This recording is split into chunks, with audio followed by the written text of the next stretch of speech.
My name's Dave DeBow, founder of MoneyPartnerFormula.com, and this show is built for everyday real estate investors who are actively doing deals and looking to scale using other people's money. So if you're an active real estate investor and you want to get featured on this show to talk about your own real estate and capital raising experiences, then just go to daveinterviewsyou.com. Now let's get rolling with this episode, and remember to subscribe for daily interview content. All right, guys, welcome back to Property Profits Podcast. I'm your host, Bryce Kaminski, filling in for Dave Dubow. And have you ever wondered how to build a robust and diverse real estate portfolio with minimal risk?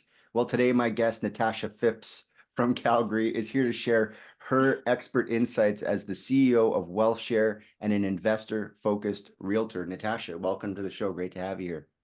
Yeah, thanks for having me here. Excited. So let's maybe start at the beginning and then we'll work towards this Wealthshare, the Sure. mission, the idea. So what was the first step into real estate for you? Yeah, I was really fortunate in that. So I grew up in the country. I kind of grew up country girl. And as soon as I became an adult, I wanted to move into the city, of course. And I have to give a lot of credit to my mom. She worked in the bank and she sat me down and explained a mortgage and how it was much better for me to become a landlord or a homeowner than a tenant. And so I bought my first property before I was even 20 years old and got addicted to real estate pretty quickly. Was kind of buying and selling new construction in my early 20s while I was going to university, and got my license right out of university with the intention of really wanting to focus in the investment space. And I've been doing that for 16 years now. So it's been a long journey, but always the focus is always financial wealth, education, sharing everything we're learning along the way, and building security for ourselves, really. So as a investor-based real estate agent, what does your portfolio look like? Because you know, a lot of real estate agents who are on the investment side may or may not even own property. So That's true. yeah, tell us a little bit about your wealth Yeah. position, if you care to. I mean, obviously you could say that's a private matter, but yeah. Yeah, no, we're A here to little bit about share. your, yeah. I mean, first of all, if that should be the first question you're asking your investor focused realtor, are they also investing with you? Because it's one thing to say to do something, it's a whole nother thing to actually do it. So you know, even when we invest in other markets, that's the first thing I'm asking a realtor that I'm going to work with is, are they actually investing? So that's first and foremost. You mentioned we're in Calgary, and we are, and the Calgary market has a lot of history to it in terms of following the real estate cycle, really like a textbook. And so what that has forced us to do is pivot and adapt and change.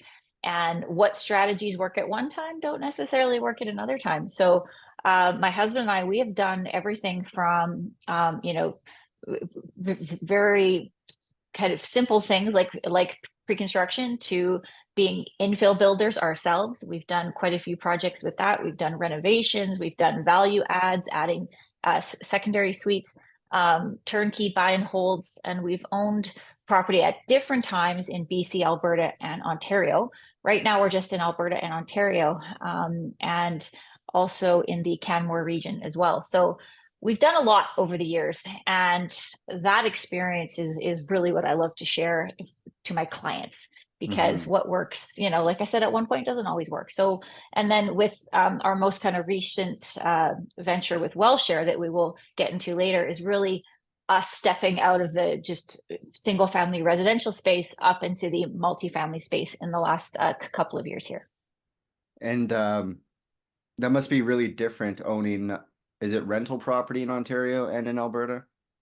Yes. Yeah. We've So owned student rentals. Yeah, Alberta's Yeah. kind of like the Wild West of rentals, and Ontario's kind of like the government Oh, mandated housing. So it's challenge. how do you Yeah. find the balance, and are you finding people from Ontario calling you up and saying, "Hey, can I buy something in Alberta?" My largest client base in really in the last 4 years in Calgary has been Ontario investors by far. Mm-hmm. And they're also by far the largest kind of sector of Canadians moving to Calgary. So even on the property management side, it's a lot of Ontario people. So absolutely. I mean, landlord legislation in Alberta in comparison to Ontario and BC is a huge advantage in Alberta. Mhm. Not being, able to raise the rent to market rents is a really huge problem. Not being able to evict or protect your asset and your hard-earned money, right, Yeah. when it's being threatened is something that we take very seriously, and it's a big reason why we do love Alberta for that reason. Mhm. Yeah, Mhm. don't mess with the people that are proudly walking around with cowboy hats. They will come and take you out of your rental. Uh, I was Well, and watching the it's multifamily stuff, and you could definitely see the Calgary, the Alberta people coming through with their cowboy hats on at the multifamily conference. So, um, when you look at, that's funny. yeah, they were. I think Shane is one of the guys we had on. Shane Yeah, on. He was on a few weeks ago, and that guy's all over social. So I'm following yeah, him for sure. Now, let's focus in on this wealth share thing because ultimately, as a sure. real estate agent, your job is to educate and Hmm. also, you know, part of that education is to say this is a good investment, this is a bad investment, and at the core of it is what are you investing for? So tell us a little bit about Wealthshare and its mission. Yeah. So Wellshare kind of was a bit of an accident as to how it started, but it all started with one property, and there was a building that came up for sale in Calgary as a court-ordered sale. It was only a couple of years old, like the kind of unicorn you've been waiting for, really was what it was, and that pushed me to really get started scaling up into the multifamily space. So started Mhm. with an opportunity, but really I learned a few things very, very quickly, which was a lot of our investors. Raising the capital was pretty easy for that acquisition. We raised in one Zoom meeting, but at least half the people wanted to use registered funds if possible. Mhm. And then in thinking of where we could go from there, not everybody is accredited. And Yeah. with the structure we had in place, which was just a simple GPLP, we couldn't solve both of those problems with long-term buy and hold real estate with that structure. So what that meeting kind of sparked though was so much interest. Like I said, I've been doing this a long time, and I get asked all the time, can I invest with you, or can we do a project together, or how can I work with you? And so this was a way where I could kind of provide an opportunity to the greater public and the community that have been involved with me in my career, and we could build something together. So Mhm. our main mission of Wealthshare is to make real estate investing more accessible. So we do that by having a very low minimum intentionally. We have a minimum investment of $5,000 or more. And uh, that is intentional because I want people to dip a toe. I want people to start somewhere.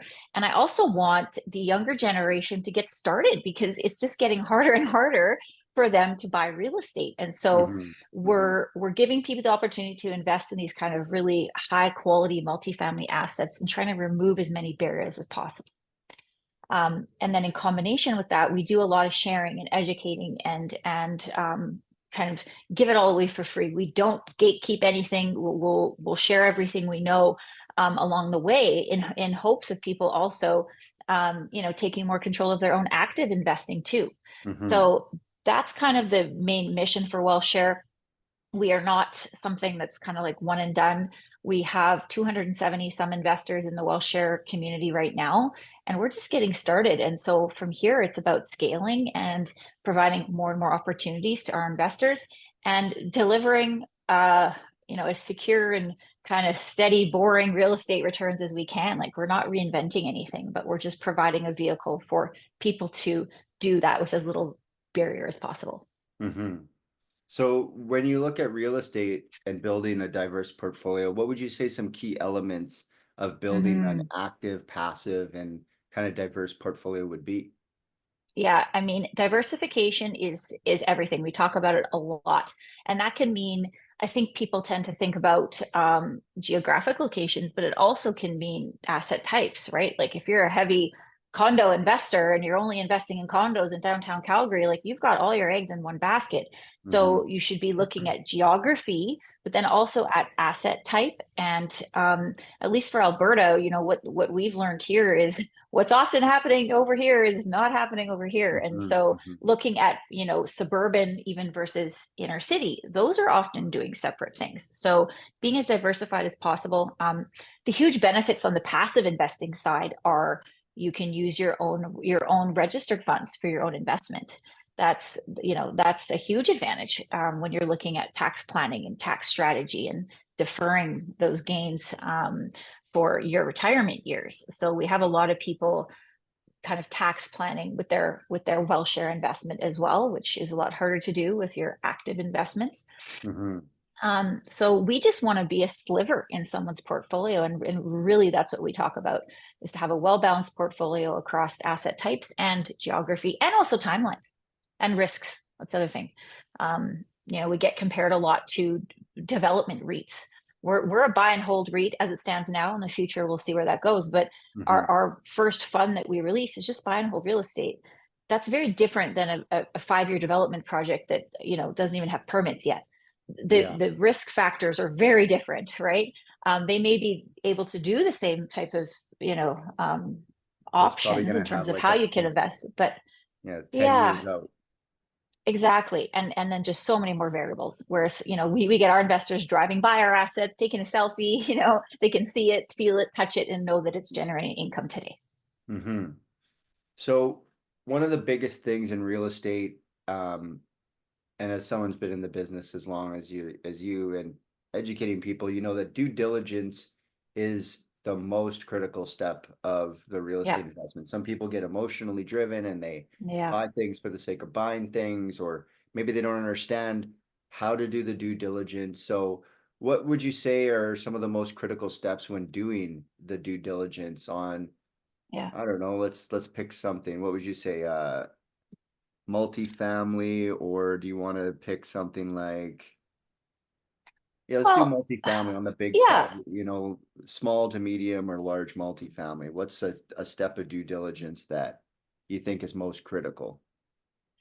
I think the most critical thing, and honestly, this applies to any asset, in my opinion, is defining what you're looking for first. Like what I determine to be, you know, passing due diligence with flying colors, it might be very different than what someone else does. So for Wealthshare, we know when we go look at a multifamily asset, we're looking for removing as many variables as possible. So we want something that's well taken care of, that doesn't need a ton of work. In areas that we know perform no matter what Calgary, you know, economy is doing.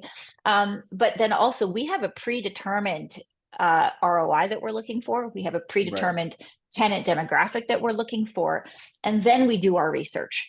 So if you don't have that set out front, what you're looking for, it makes it very difficult. So you can do all the due diligence you want, but what, you know, that has to be determined first. And then on the due diligence side, I think where people, you know, do run into a problem, like you said, is the emotions. And then when you get to a multifamily asset, you might be putting in months of work in due diligence. So it can be even harder for people to walk away when, you know, they've spent 3 months, you know, trying to make this first multifamily acquisition work. It can become quite emotional and quite difficult. So I always tell people, make sure you have ideally a group of people you can bounce this due diligence off. Whether that's your, you know, hopefully you have a team working with you, because they will help you take the emotion out of it. And that's something I, you know, think, especially people jumping up in that multifamily space for the first time, it's very easy to, you know, see how much work you're putting in. Yeah. And I like what you said there about what are you looking for? You know, there's lots of reasons to buy real estate. You know, if you're just looking for, if you're a carpenter or a concrete guy and you had a great year and the government's going to want half, why not put it into something? And the numbers might not even matter. They might not matter at all, other than you took the 50K and you put it into something, right? Instead of an investor who would be like, does it have a particular cap rate? What's the rent rates and stuff like that? Whereas some people have no buy box, no buy model, but they're investing for all sorts of different reasons. So Right. I like what you said. Is just like before you go and do your due diligence, like what are you actually trying to calculate? Like, is Yeah. this going to be a tax deferral strategy that you're looking for? Is this going to be the rent you're looking for? Is this going to be the appreciation you're looking for? Because Calgary versus Edmonton has really had, I think, the lion's share of the appreciation in the last couple of years. Like I Right. was, I'm not surprised that the price is like, what's the average market price now? Like 600 or something like that in Calgary. I don't Oh even yeah, know. and yeah, and detached homes are like 700 now. So yeah, it's being clear with that, right? And that doesn't mean Edmonton's a bad market, but No, they're they're and we different. invest in It's like a both. They're different different things. Yeah. It, inventory style too, because I can remember in the 90s there was like we went my uncle was a developer in the 90s in Calgary, and so he was in one of okay. the new show homes right on the edge of the frontier of building, and Hmm. then it was like a valley, somewhere in the south end, and then next year we come back in 97 full of houses just as far as, and so now all of those houses are 20 something years old. Like they're now Hmm. being redeveloped, and they're so big, you could definitely income suite them, Hmm. and have garage Yeah. access and side access and this and that. So Hmm.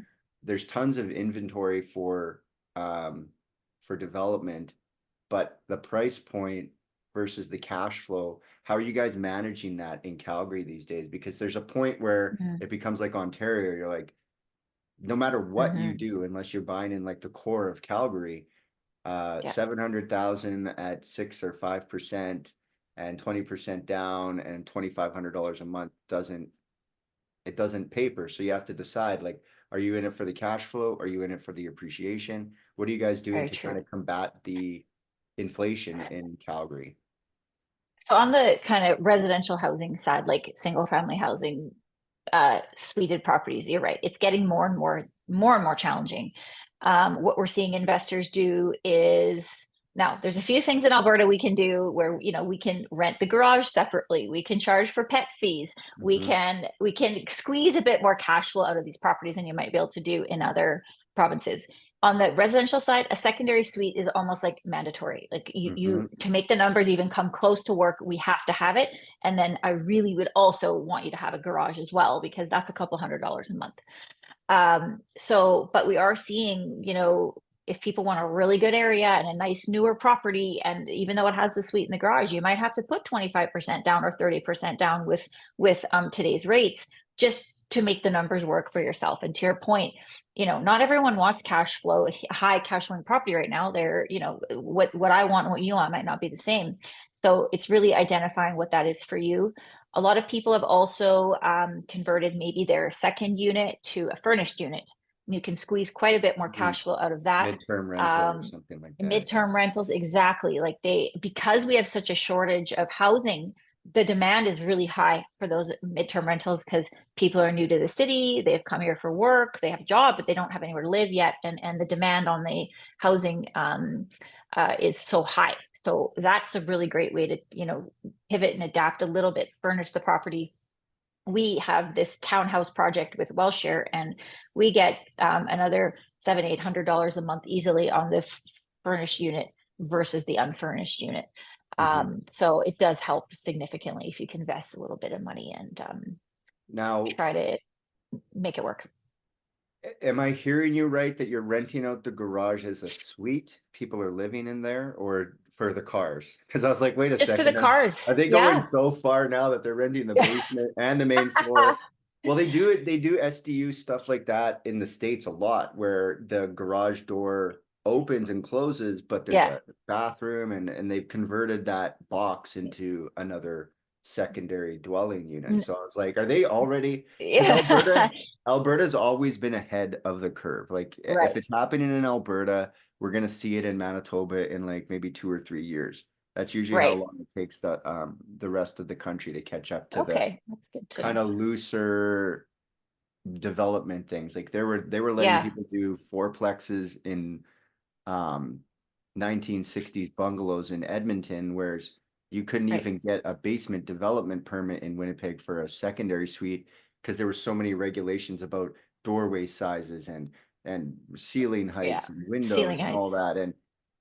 And it's not like the buildings are any different. They're literally the same buildings, except the rules in Alberta were more conducive to density. And here in Yeah. Manitoba, they're like, no, leave it as a single family. And it's just like, still can't make the numbers go. So Yeah. um, I It like is. the furnished unit idea, though. That seems to be a good way Yeah. to raise the rents. So the garages, no, we can't just rent them as a unit, but you can rent them.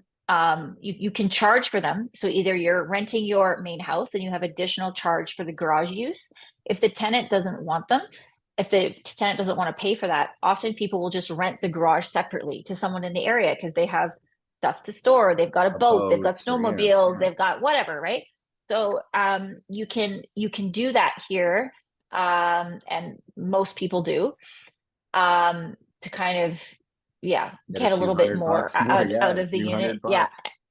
And then to your point about the density. So in Calgary, you can't have, um like, generally speaking, on a residential lot, you can't have a backyard suite and a legal basement suite. Edmonton, though, has a zoning for that, and Yeah, they'll let it's you do coming here. anything. Yeah, they'll let It's you do coming anything here in Edmonton.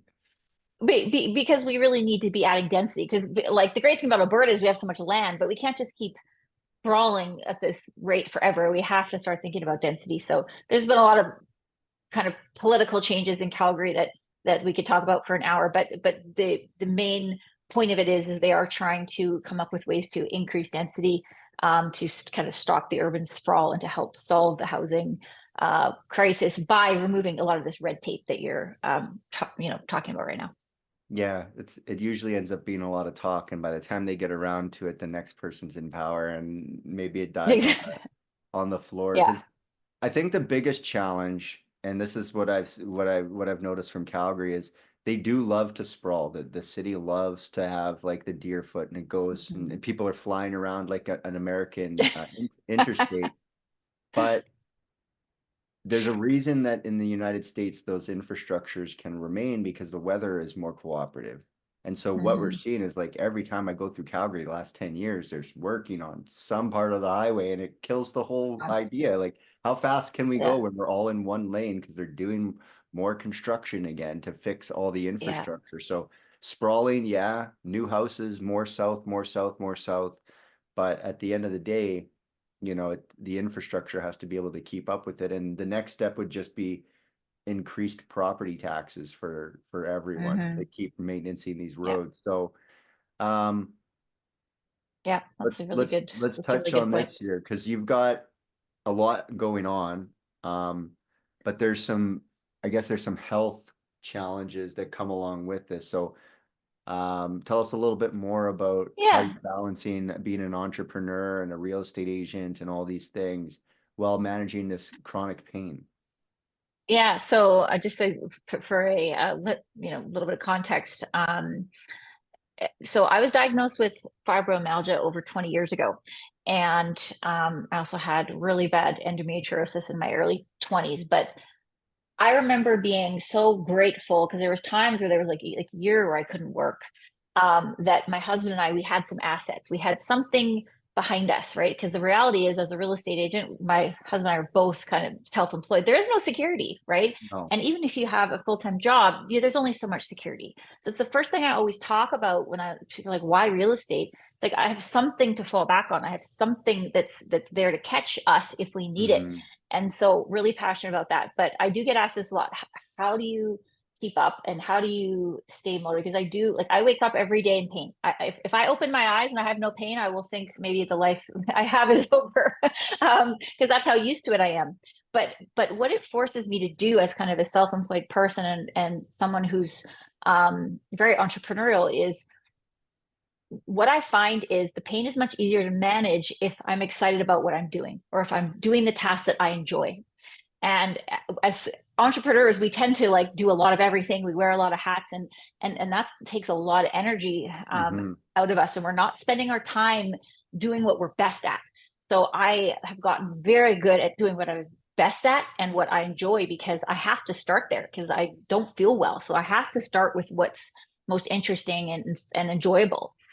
Um, and then really that kind of desire of wanting security is a big thing too, because I don't know what the future holds for myself or my family, and knowing I have some security is really what gives me that comfort, in case, right? We just don't know what will come.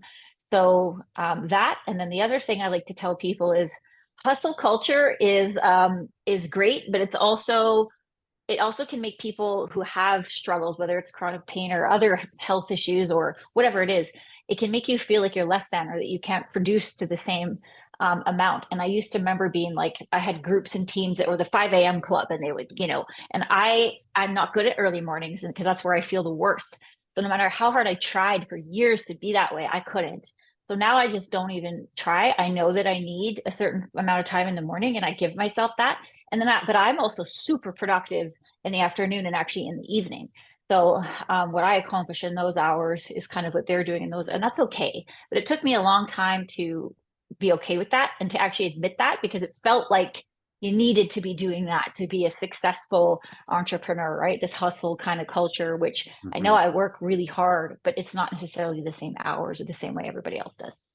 Well, and that's one thing that I always say to real estate investors, like we didn't get into this game to be on a particular schedule. Like, sometimes Yeah. the fiance, she's like, let's go, it's 9 o'clock. I'm like, I didn't start this company and this life That's to be a hustle right. to here and there and the other place, as long as it's consistent. If you That's the thing. consistently can make the time to do these Hmm. things and hit those goals, then it doesn't matter if it's 5 o'clock in the morning or whatever, as long as it's That's right. working for you. So Hmm. what would you say your biggest success in real estate investment would be, something memorable? Um, I think, so far it's been two things. Working with clients on the kind of, realtor hat side is extremely rewarding. Now at this point in my career, we're seeing like our clients who have built a portfolio, now their kids are starting, right? Like that is so impactful. And then we have, some of our sort of like star students who are, just over 30 with, half a dozen properties, like, and we've helped them every step of the way. And they're so far ahead of their peers. That is so rewarding. And I'm so excited for them that they took that chance on the first one with us. And now they're really seeing that. Um, that's the one side of it for sure. Really, really love that. And then, with Wealthshare, this is really something we're extremely proud of. Building this fund has not been easy by any stretch of the Hmm. imagination. But what I love about Wealthshare, like I love being a realtor, but as soon as you stop being a realtor, there's nothing there, right? Like I love sales, but that's the reality of it. And so what I'm so proud about Wealthshare is ideally this is something that outlives our career, right? This is something that is Hmm. more of a legacy type of builder. So we're very proud of that, and the trickle effect that it's having. So last year wasn't our first full year, and we still reported an 11.1% return in the 8 months of operations that we had. So for our 250 plus investors, you start adding that up, that trickle effect of what that will do for our community over time is something we're really proud of and love to see the snowball effect that has on other people's lives. Yeah, because one of the things I think you mentioned here with Wellshare is like the slow and steady investment strategy. And so, like, Yes. I think that's one thing that's really important, that people get really excited about real estate and they want Oh, to sure. become wealthy tomorrow. And it's Yeah. just like, Mm, relax a little bit and build it, because the all of the things that are going to give you cash right away, it's going to be like wholesaling or flipping property. There's not maybe assigning pre-construction, but these things aren't wealth. These are cash strategies that, when you look at holding a piece of property in Calgary or Edmonton or really pretty much anywhere in Alberta for 5 or 10 mm, years, there's no amount of flipping that's going to outpace the appreciation that the market is naturally getting, usually 3 to 5% a year, 10 years. You can do the math. So what is it when someone so comes to you? true. Yeah. So someone, when they go with wealth, the wealth share, is that something that you guys are letting people know so that you set that Yeah. expectation. Like this isn't a get rich quick thing that we're trying to pull off here. Yeah, 100%. You're 100% right on everything you said. True. Also, with the kind of real estate investing space, people tend to go, well, how many doors do you have? Really, it doesn't matter how many doors you have. What is your net worth? What have you done to impact your net worth? That's really what's important.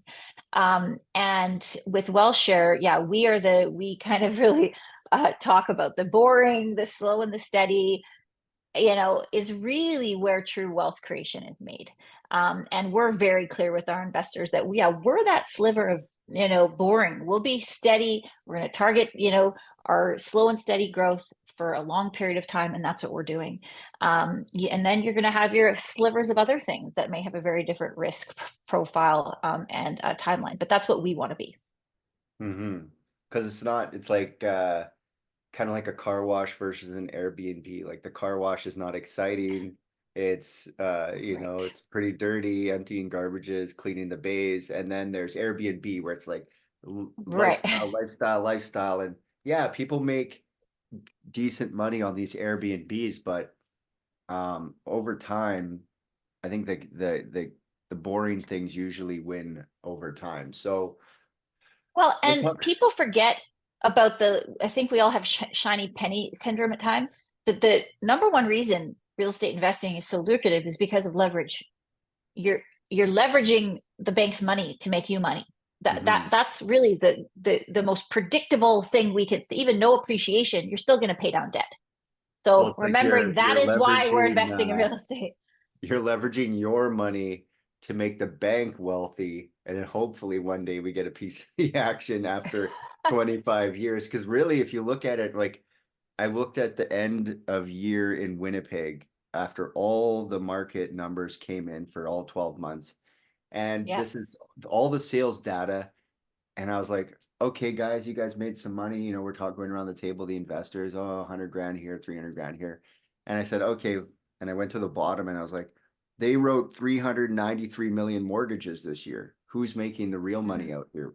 And it's the leverage, it's the bank, because the bank doesn't want to do housing, but they'd love to have their name on it and have you pay them. Sure. So it's Yeah. an exchange, definitely, but it always blew my mind. I was like, I think I'm in the wrong business. I should just be brokering $393 million worth of mortgages, because you could be a real That's estate true. agent and you'll never transact all the deals in town. But it seems like the mortgage people are like the silent heroes of the game, because that's a lot of Oh, new mortgages becoming the every bank. year. Yeah, becoming the bank is a whole thing. Yeah, that's very lucrative business.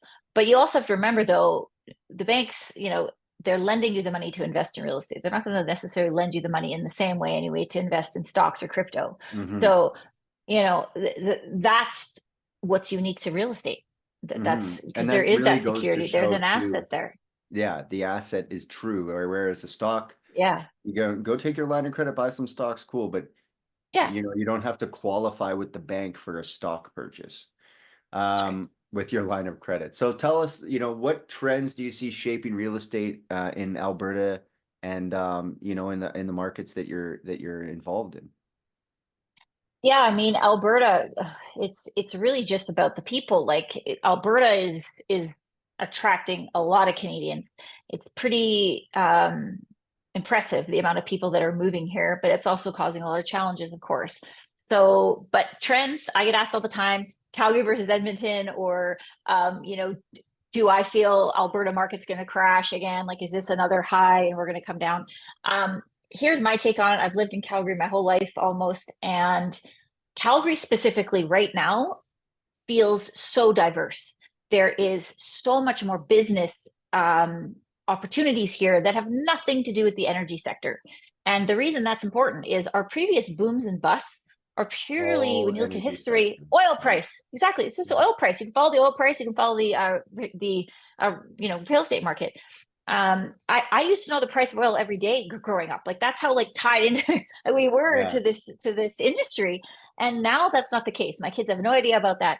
And not to say energy is still huge. Like, Yeah, don't get me wrong. Suncor and the other Yeah, it's major. still What's massive. interesting too is it's still there, and there's almost like an exchange between Texas and Alberta.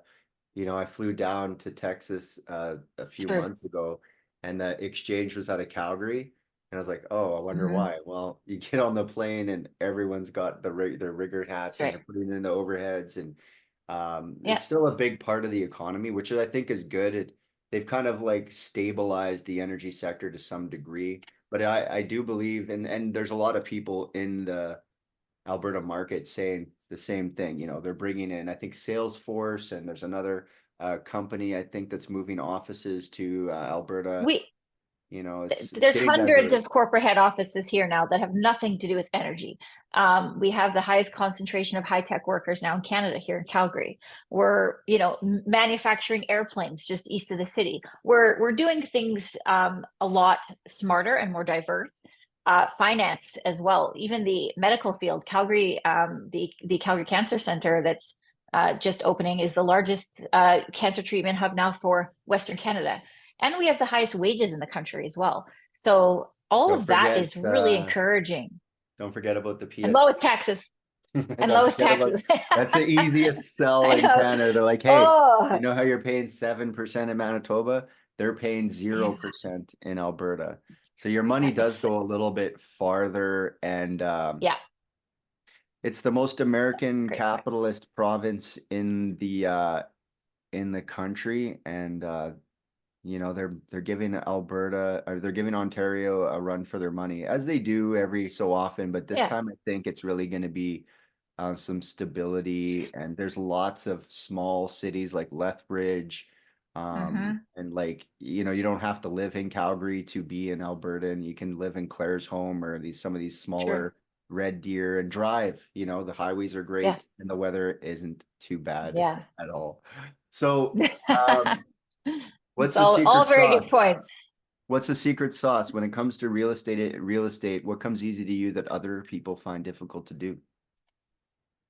I think the number one secret sauce, the number one like tip, the number one thing I think I've been taught time and time and time again is you I think people get stuck on strategy and they get forced into what market they're doing that in. And knowing what strategy to implement in what market condition, what economic cycle we're in, is where we're at in the cycle is the number one thing. That's the number one most important thing. And we've been able to pivot and adapt, and we're thinking ahead. What everyone's doing right now, we were doing 2 years ago. That's how we always look at it. So thinking for yourself, thinking strategically, thinking ahead the best you can, and then whatever market you're going into, like always find the best person for the job. I kind of have to point out that there's a lot of Ontario investors right now investing in Alberta with Ontario realtors. And Yeah, nothing right. against Ontario realtors, but like they don't know Calgary. They just don't know this market. They haven't Yeah, been what do you here know through the about the ups and deer downs and foot? everything. What do you Exactly. know Like about the smell of what asphalt in the spring? communities and what communities do work well no matter the market condition here. That's the kind of stuff we know. Whereas from afar, it's just impossible to know. So find the best people for the job. And like if the people you're working with are not also investing, find the people that are. There's plenty of people that will work with you that are in this space, and the real estate investing community is so sharing. I find like everybody's willing to help. So those are kind of my main two things: the right team, um, secret sauce of learning economics with strategy. Like Yeah. you can't Some you people think it can't just goes like remove as this, much risk as possible. but Yeah, there's no, a and there's there's a so much more. there's a cycle. Learn it and maximize your gains, because you can actually, I Hmm. wouldn't say you can time it. People always say you can time it, but No, there's some think long key term. indicators. Yeah, there's some key indicators Yeah, that you can see, and over time it totally. doesn't matter. If you go back, I was looking at the year over year back to like Winnipeg in 1978, and you could buy a house. The average Oh market price wow. was 42,000, and I was now, about to say, was it yeah, it's 40,000, and now here we are 40 years later and it's 400,000. So if you had just bought something 10x? and just sat around and did nothing and had it boarded, it would be worth 10 times as much as you paid, and your mortgage would have been paid off real quick for 40K. Yeah. Although people didn't make that much money in 78, but it is I feel like people's wages and the price of houses Mhm. have become more and more Oh, unsettled. So um, yeah, I think just get into something before the interest rate comes down and everyone else decides to as well. So I yeah, like your that's point a big about thing the too. Ontario thing. Like, when I'm working in markets that I don't use my Winnipeg realtor to buy stuff and do numbers in Edmonton. I say, Yeah. hey, I call my realtor and I say, do you have a referral? Because you guys go to conferences, real estate agents are always Yes. connecting at this thing or that thing or Craig Proctor thing. And I say, do you know someone who's as good as you in the market I wish to purchase? And that's who you should work with, Exactly. because you're going to need people on the ground. So if people want to Hmm. connect with you, they want to find out more, what should they do? How do they find you? Yeah, so for Wealthshare, they can go to wealthshare.ca. There's all the information about how to invest, who we are, what we're all about. Join our email list as well. We do a lot of, like I said, webinars and educational things. And Mhm. then for me, myself, you can find me on Instagram, or phippsgroup.ca is our real estate website. And I'm in all the real estate groups. I'm really easy to find. Hit me up anytime. We also do property management in Calgary as well. So a lot of out of province people need help with that. So we're Mhm. here to help and talk real estate however we can to any investors, no matter where they are. Awesome. Well, I really appreciate you stopping by and letting people know what's going on in the wild west of Alberta. Thanks so much for having me. No problem. Until next time, guys, we'll catch you on the next episode. Hey there, I really hope you enjoyed that episode. And as always, if you want to listen to more daily interview content, make sure you subscribe. And if you're an active real estate investor and you're doing deals and you'd like to get featured on this show, then just head over to daveinterviewyou.com. Now at moneypartnerformula.com, we help real estate investors to create a process for predictably getting capital so they can do more deals without relying on hard money lenders or the banks. We do this by building them a private capital marketing system. Now, if you want help turning yourself into a big money capital attraction machine, then book a call with our team to see how we can help. Just visit moneypartnerformula.com to find out more. All right, take care, and we'll see you on the next interview.